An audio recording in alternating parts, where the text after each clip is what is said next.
Hello, I am Ranjit Singh, RS Convent Sainik School.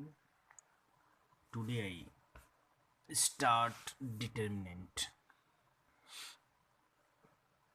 Definition क्या है एक बार हम पढ़ देते हैं, फिर इसको आपको समझा देते हैं। करा डिफिनीशन है to every square matrix A I J of order n we can associate a number called determinant of the square matrix A, where aij ijth element of A.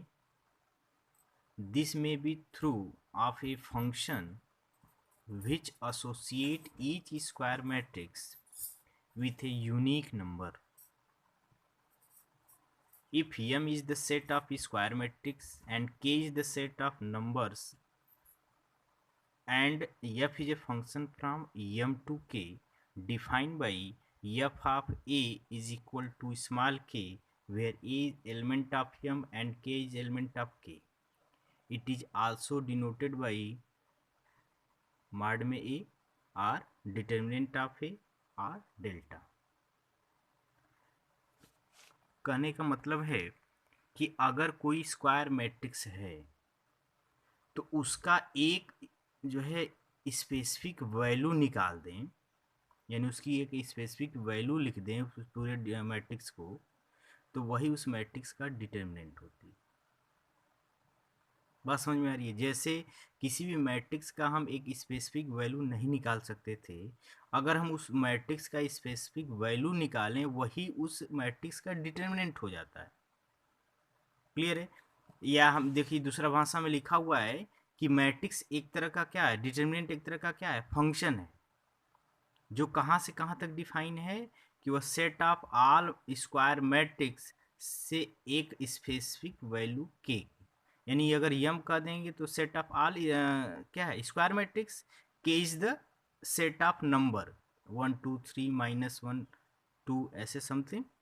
तो अगर हम कोई मैट्रिक्स पे अगर एफ ऑपरेट कराते हैं तो ये एक नंबर आएगा, जैसे F of A belong to equal to क्या आया के, एक नंबर आएगा, तो यह जो फंक्शन होगा वह एक डिटर्मिनेंट कहलाएगा।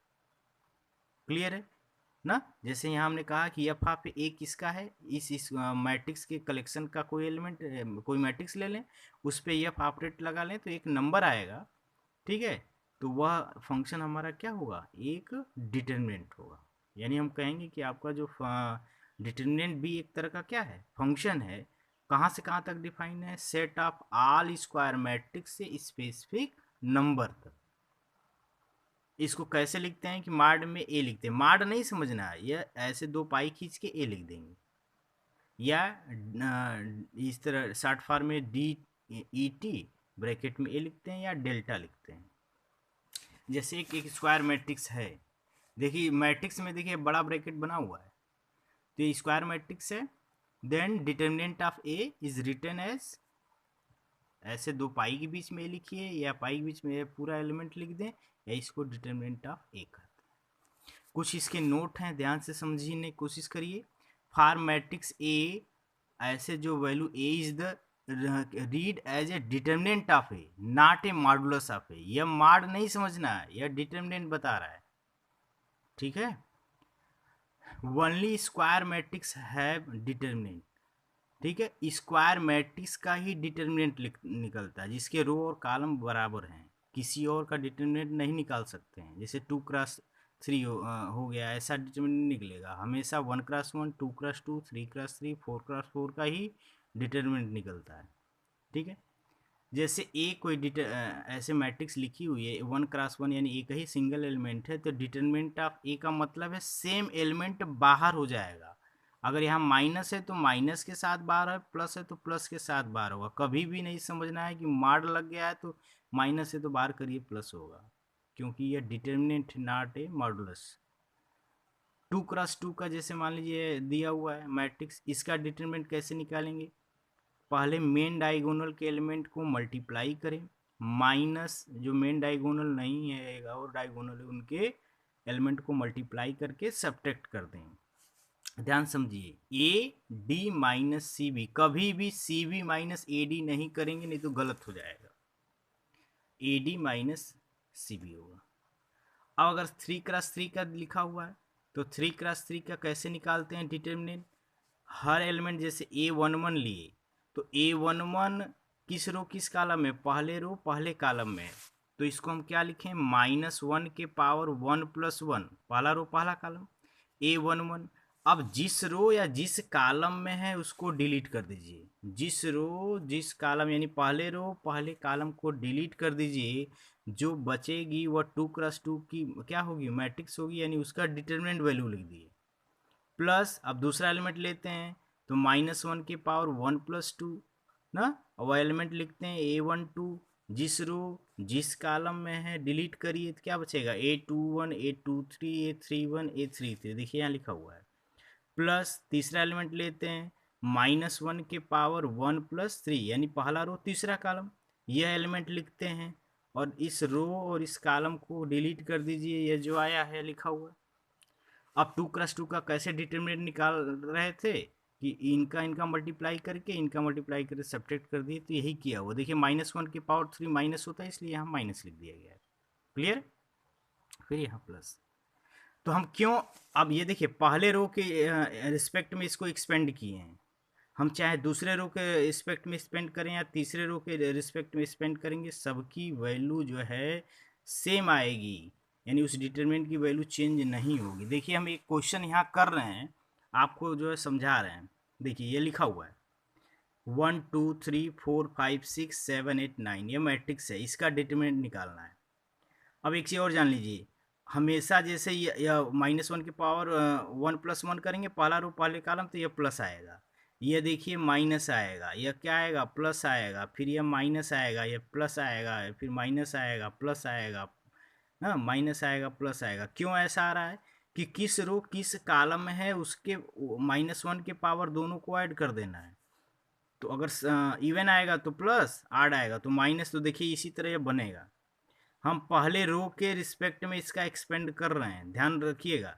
तो पहले रो के रिस्पेक्ट में एक्सपेंड करें, यानी प्लस माइनस प्लस होगा, तो देखिए यहाँ प्लस माइनस प्लस हमने कर दिया डायरेक्ट। फिर पहला रो पहले कॉलम का पहला एलिमेंट क्या है? 1, 1 हमने नोट कर लिया। तो उसके बाद पहला रो पहला कॉलम डिलीट हुआ, ये आपका बच जाएगा 5 6 8 9। तो इसको कैसे हम सॉल्व करेंगे? 9 5 जा 45 और 8 6 जा 48 ना। और फिर ये एलिमेंट 2 लिखते हैं, तो रो और कॉलम को डिलीट करिए, तो 9 4 जा 36, 7 6 जा 42। फिर प्लस, प्लस के बाद ये 3 लिख दिए ना, तो रो कॉलम डिलीट करिए, तो 8 4 जा 32 और 7 5 जा 35। देखिए इसको सॉल्व करिए, 0 आ गया। बात समझ में आ रही है?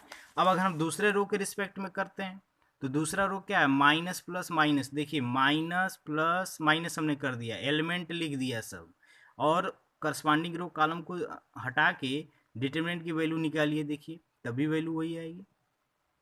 अगर हम तीसरे रो के रिस्पेक्ट में करेंगे तब भी वही आएगी, या पहले कॉलम के रिस्पेक्ट में हम करते हैं तब भी वैल्यू वही आएगी, या दूसरे कॉलम के रिस्पेक्ट में करेंगे तब भी 0 आएगा, या तीसरे कॉलम के रिस्पेक्ट में करते हैं तब भी वही आएगा।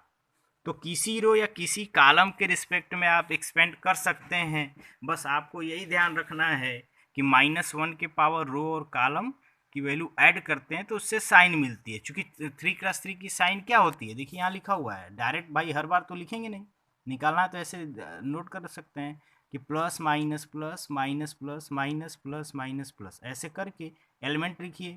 जो एलिमेंट आता है उस पर एक वर्टिकल लाइन एक हॉरिजॉन्टल लाइन खींचिए, जो जो एलिमेंट क्रॉस हो रहा है उसको हटा दीजिए, बाकी जो बच रहे हैं उनके 2x2 मैट्रिक्स के जैसे डिटरमिनेंट निकाल रहे थे वैसे निकाल लेना है। क्लियर है? तो इसी तरह किसी की जो है मैट्रिक्स का डिटरमिनेंट निकलता है। इस पे आप कम से कम कल हमको 2-4 क्वेश्चन सॉल्व करके 3x3 का ना, एक एक क्वेश्चन सब लोग जो सॉल्व करके भेजेंगे कल ऑनलाइन क्लास में, हम देखते हैं आप कर लेते हैं, क्योंकि ये प्रैक्टिस कर लेंगे तभी आपको जो है आगे बात समझ में आएगी। ठीक है, तो इतना आप करिए, फिर कल जो है नेक्स्ट वीडियो डालेंगे। लेकिन कल जो है ज़रूर एक क्वेश्चन आप 3x3 का कोई भी लिख के उसको जो है डिटरमिनेंट निकालने की कोशिश करिएगा, किसी रो किसी कॉलम, या हम यह कहें तीनों रो तीनों कॉलम के रिस्पेक्ट में निकाल के उसका फोटो क्लिक करके भेजना है कल। ओके।